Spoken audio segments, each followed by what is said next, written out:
everything in the world when you dress. When you get older, you have a lot more challenges.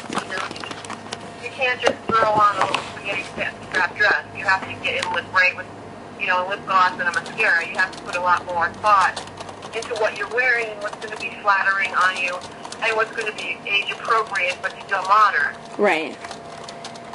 I get that a little bit. Just obviously, well, I'm headed into my 30s, about 2 years from 30, and even now, like, there are definitely some things that when I was wearing when I was 21 that I probably won't be wearing so much in the next few years or so. So definitely, I think your fashion does need to change as you grow older, but it doesn't mean you have to become all dowdy or and not look nice at all.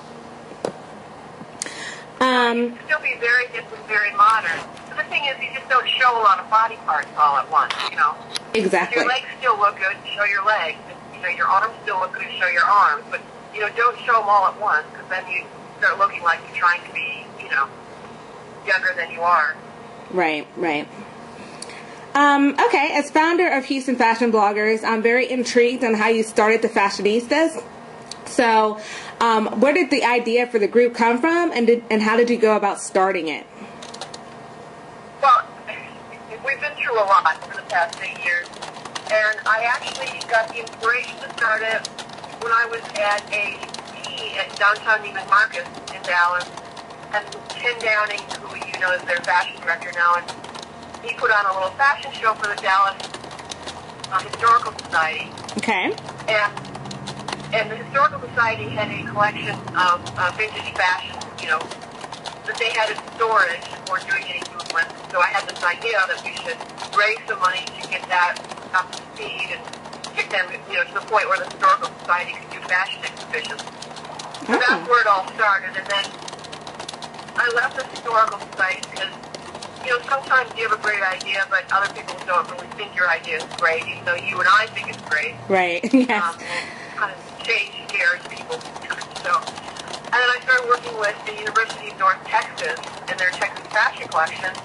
And with them, I helped sponsor the Balenciaga exhibition that Myra Walker, the curator, did a few years back. And then together we opened a little exhibition space called Fashion on Main. And our goal was to have a permanent exhibition space in Dallas.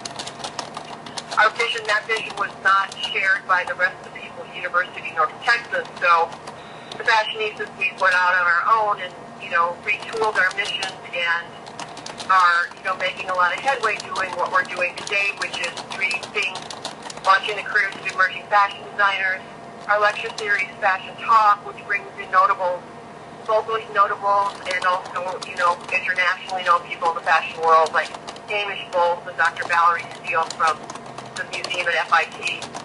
Right. And then when we have money left over in our coffers, then we give out some money to scholarships for local fashion design students. So, we found our sea legs, so to speak, and are becoming successful with our 3 mission points.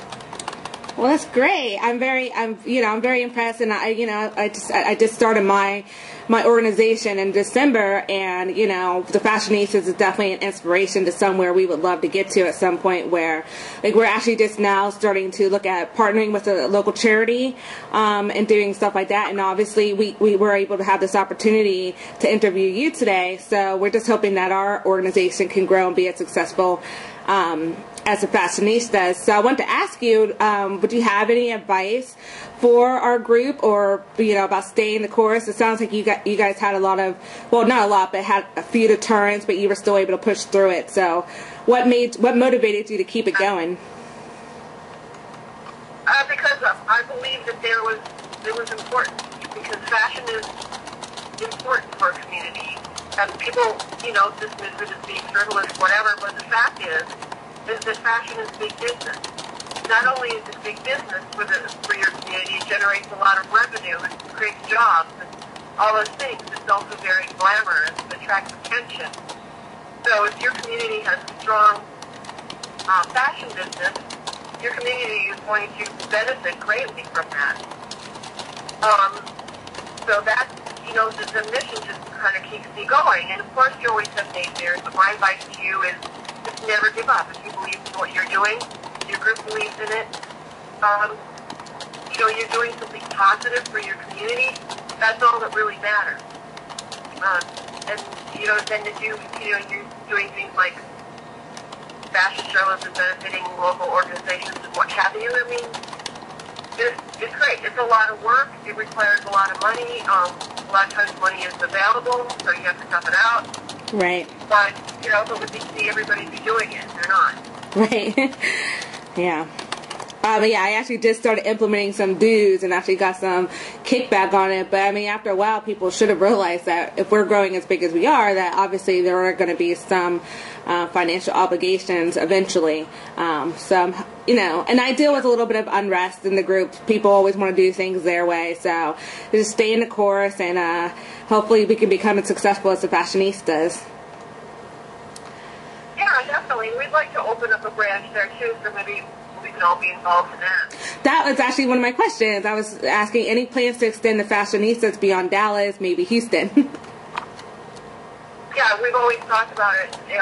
We're working on building our local infrastructure so that we're in a position to branch out because, as you know, running one organization is hard enough. And then right. You have to make sure you have your ducks in a row before you expand. But being on the TV show has given us great exposure, and then now, thanks to Andrew, we're getting a lot more exposure. So it's all good, and I'm sure that one of these days we'll have branches in other cities. Houston would be the first on our hit list. We would definitely be happy to have you, and so that takes me to kind of actually to talk about the show a little bit. I had heard of the Fashionistas before the show, and then I randomly caught on to Big Rich Texas in season 1. But I was curious. I was curious for you because I read up on Big Rich Texas, and I've seen the interactions on the show. How do you deal with the claim to fame of being a tough mamma jamma? That you're going to go for what you want. Being a tough mamma jamma, like someone who's kind of knows what she wants and is going to go after it, and sometimes, very aggressive.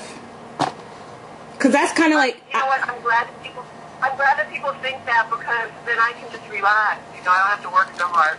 Right. So it's good that my badass image precedes me, because people who know me know that I'm really like a softie. Yeah, and that, that's why I was really excited to interview you, because I feel like people with our personalities are the ones that are going to lead, and sometimes we have to make tough decisions that people aren't going to like, or they're going to label us. Like, even being the founder of Houston Fashion Bloggers, people have come to me and said I've been a little rough in the way I talk to them, but I'm just about getting things done, and so it doesn't necessarily make us bad people. I think it just, we know what we have to do in order to move a group forward, I think. I mean, people who have that strong entrepreneurial spirit are never going to be liked by everyone, because people are basically ignorant and jealous. So, people like you who get out there and you're a doer, that's threatening to people who are not. So this is, what you have to put up with. It's okay. Let them be naysayers. They're not out doing interesting things with their lives. Right. Are you hoping to do more features in magazines like you did for OK? Yeah, I hope so. I think Andrew's going to hook me up, right, Andrew? Right, always. Awesome. Well, yeah, definitely keep us in the loop, Andrew, because we're all about, Southern fashion. I'm not from here originally, but I really fell in love with the South, so we love to support any way we can. Just a few more questions, because I know you probably have another person lined up. But I want to ask you about the Fashionistas, too. When did that come about? Okay. I founded that maybe a year after I founded the Fashionistas, because Dallas has 5 different fashion design programs. So I felt there was a need to kind of create an organization where the students from all the different programs could have a place where they could get together and, socialize, interact, etc. So that program has been quite good, and, the cream always rises to the top. So the kids who are the go-getters, people who are like you, they're the ones who come into the fold, and we place some of them in jobs, we give them a lot of interning opportunities, etc. And, they usually go on to do, quite well in the industry. And it's not an easy industry. No. As you know. Right. Okay, are you being able to watch the tape episodes of Big Rich Texas when you're recording them? You know, you obviously don't see what everybody's saying until you get to go back and watch. So some of your newer members, well, I don't know if they're still members now, but Pam and what was the other mom's name? Who they obviously had their own internal battle and ulterior motives for becoming a part of the Fashionistas. Has that affected your rapport with them, or when you go back and look at the show and see the real reasons? Well, you know, when the show was airing, you know, for the first time, I would watch it, and you know, Pam, of course, is my friend, and she's a member of Fashionistas. Leslie, the tension between Leslie and Pam is too great. Pam has been my friend for a long time, and I can't sacrifice that friendship for the sake of someone who, you know, is sort of new on the scene and so forth too much. Yeah, and it didn't seem like she was really trying to be in the Fashionistas to be in it. She just wanted to get in there to get under Pam's skin. So, you know, definitely. Yeah, that was her initial reason. Like, she was just going to bug Pam with that. But I think as she learned more, got, you know, more into it, had more conversations with Leanne, that she was genuinely interested in being a member, and, you know, kind of was excited about being a member, and then, you know, she forgot about the fact that it was right. Pam crazy. So. And one last question: what is your personal opinion on fashion bloggers and our effect on the industry right now? Well, I'll tell you what. One of my dear friends, Tina Craig, the bag snob. You know her? Mm-hmm, I've heard her name. Tina started Bag Snob about the same time I started Fashionistas, and now she's one of the top bloggers in the fashion industry. She has Bag Snob, Sport Snob, Jewelry Snob, Hot Snob. Oh, okay. All good. She's huge. And, you know, she's right up there with Brian Boy and all those other big bloggers. So I watched Tina take, you know, $20 investment, and she and her partner's husband put together the first website. And I watched her take that and turn it into something that, you know, she and her partner net hundreds of thousands of dollars a year from doing, you know. Wow. And she was really instrumental in changing what the perception of fashion bloggers is. I mean, Tina's first role at the runway shows, you know, I mean, they take her seriously. She does personal appearances all over the place and gets paid to do appearances. So, you know, everybody's taking fashion bloggers seriously now. That's good to know. I've actually started to notice that a little bit more in Houston, especially as soon as we created the group Houston Fashion Bloggers.